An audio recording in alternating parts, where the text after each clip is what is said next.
All right, I got another one for you guys. This comes from Niche Gamer, Stellar Blade censorship acknowledged by Shift Up. So, if you guys aren't in the know, and I'm sure most of you are, there was a patch released for Stellar Blade fairly recently that changed an awful lot of things behind the scenes in the game without people being aware of it. I guess the idea was that there was a piece of graffiti that was placed in somewhere that it might be deemed offensive, and they changed that. But then there was an awful lot of other things that they changed as a result of that patch. A lot of the outfits are less revealing. The gore mechanics have changed, and this is only the things that have been discovered in the short time that this patch has been out. So who knows what else is going to be found? Who knows what else has been altered? And a lot of this is, you know, from the demo until now. So most people have been playing the demo, so they don't know the with respect to the whole game. So what was the original vision versus what we got now? That's the real question that people are starting to ask. However, I think this is a bit of a different scenario than a lot of the other games that have had what you would call woke influence in them. You know, the Sweet Baby Inc. types being involved from the get-go. That was not the case with this game, and it shows because in those cases, you know, the gameplay suffers, the story suffers, the art style suffers, and it just churns out a product that people aren't enjoying. So they get this game that was hyped up for, you know, months and months, if not years. And then they realize that it's just trash, and they return it, and they vote with their dollar. They return the game, and they say, hey, this isn't what I wanted. This isn't what you were advertising. We're returning our game, and we're going to go buy something that is fun. I don't think that's the case here because people are genuinely enjoying this game.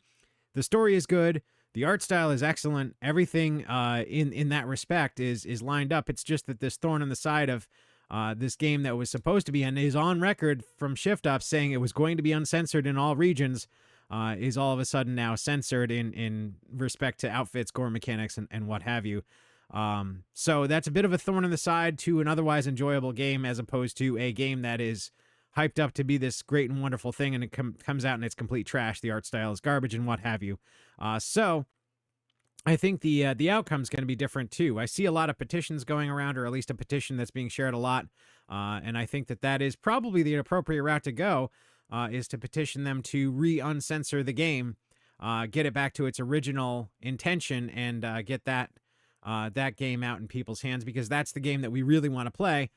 Even though what we have now is a close approximation in this latest patch, people really want the original, and I think a petition is the way to go. I don't think it's going to go anywhere. I don't think it's going to get any traction, but I think the act of putting that out there and saying, you know, this is the line in the sand, at least will get us to a certain point. I don't think that's a battle we can win, and I'll get into that in a minute as well. But yeah, let's just keep going on this article. I definitely recommend you check this out. You know, there's they even mentioned that there's other changes such as reducing the level of gore in the game and how it sticks to Eve's body. Both of these changes come despite assurances of Shift Up that the game would be uncensored for all regions. Fans of Stellar Blade are organizing online to share their displeasure with the censorship of the game, which has seemingly been mandated by Sony. So, you know, check that out. Definitely read this article, click the link, and find that petition if you want to sign it. At the very least, it gets you behind the movement to say this is not acceptable, without actually cutting Shift Up short in their sales. And I think that's an appropriate action. I think because they did put work into this, and it's not Shift Up that's causing this. I think it is Sony that's causing this, because they seem to be the ones controlling all the purse strings in this situation, and they have an awful big thumb over Shift Up right now in terms of what content gets put on their platforms. But since it's an exclusive deal, they even have more influence in that respect. So, yeah, I think that's a good idea. But let's just take a look at some of the censorship that's going on, or at least the stuff that's been found. So here you can see the bunny suit, and this is pre-patch on the left, and then on the right you can see there's a piece of fabric underneath. Again, underneath there's a piece of fabric here. Same thing here. Here's the graffiti, the hard R offensive graffiti, and they changed that, and you can see the outfit has changed between the two as well. And then there's more instances of outfit changes in this image as well. And then here's the one with the gore. So you can see this is the original here with the gore splatter on the body. And since then, now there's not as much. It's definitely diminished. And I don't know if that might be because of the outfit changes. They had to change, because this is basically just a texture map. So maybe they had to change that because of the outfit changes because they rushed it. But it doesn't look like it because it's still there. So I don't know. I think they just toned it down. But yeah, that's a big change from A to B. And I mean, that's harkening back to the old days of Mortal Kombat with the blood code, man. I mean, we haven't had this problem in that long. I mean, we're talking decades here. So what's the big deal? You know, I mean, this is just Sony being puritanical, as per usual. And I mean, I'm not a particularly salacious dude here. I mean, if I'm calling you puritanical, that is something, because I think, you know, people should be allowed to play the games they want to play. And honestly, this is not, as a Christian, this is not such a terrible thing.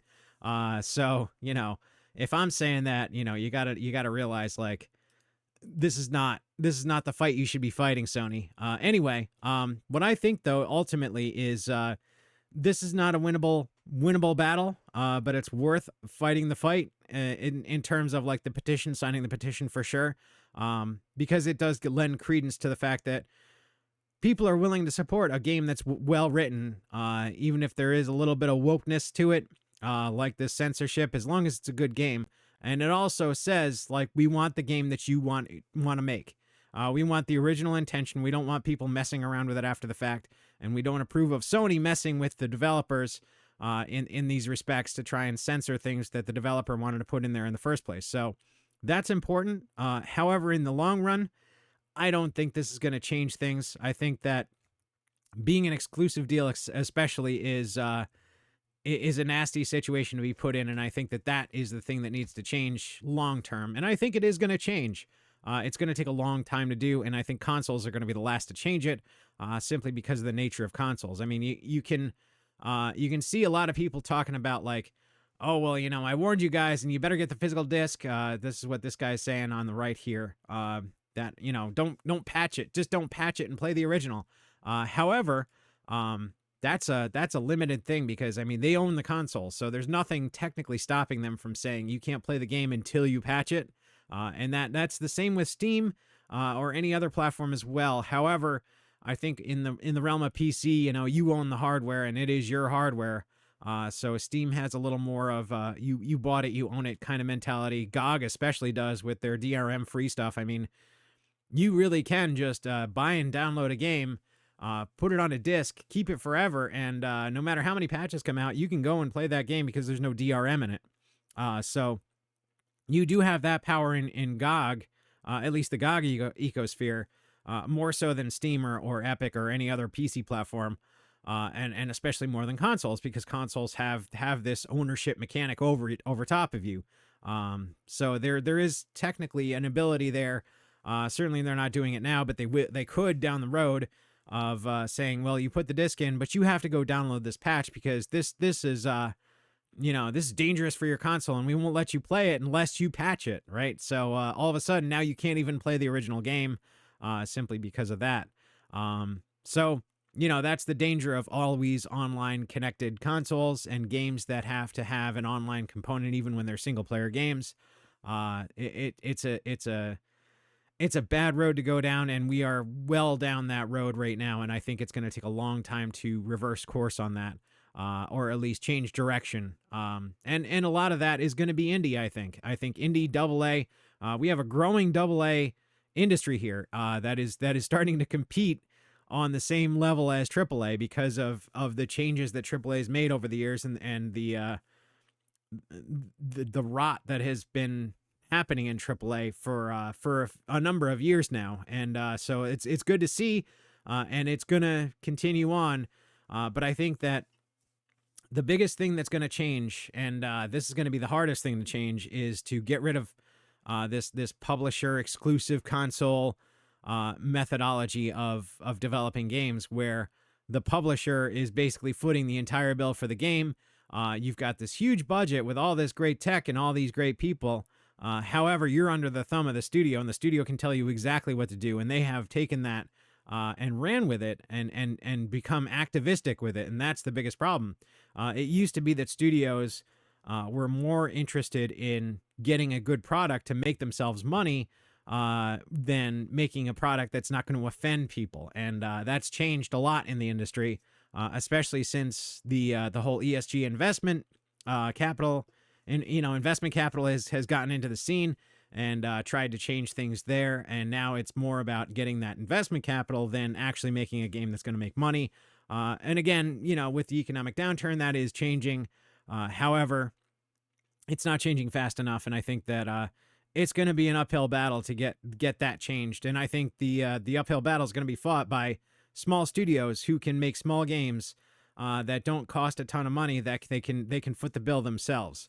And once you get a small studio that's starting to pay their own bills, and they can perpetuate that and continue to make bigger and bigger games and just grow a little bit by year by year, you're going to see, developers that are self-published making more impressive games, making more expansive games, making bigger games that you'd see in the AA and AAA industry. And all of a sudden you've got AA and AAA developers that are not beholden to a particular platform or a publisher, so they can't be under the thumb of these people. And I think that, like I said, uphill battle, definitely worth fighting. And that's why I want to see more indies and AAs out there doing that work and getting those games out there.